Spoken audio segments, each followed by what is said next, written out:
nila.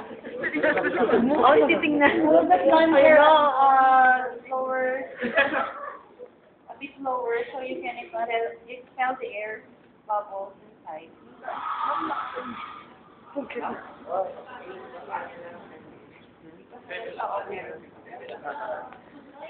Guys, alam niyo na yung number ng lola ko, ha? When you will be assigned in some centers to administer baby's milk, we're in Residents from room 601. Sorry, special kami. After 5 minutes. Sorry, special kami.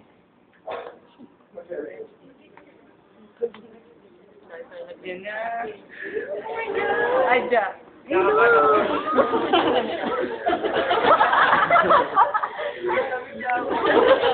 Magiging lobo na yun. So we. What are you doing?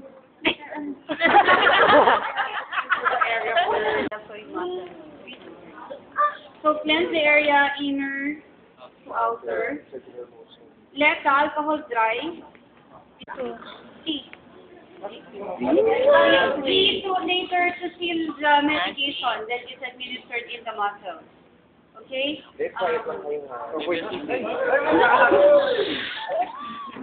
Pwede mo yung babanggain si ma'am. Okay.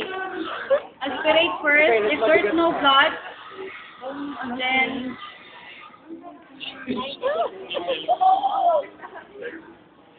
It's mabigat. Kaya yun, kung tayo magsakitan dito. It's mabigat. That's all I can say. Pero maganda pa rin ako. we don't pick up the needle. Usually there is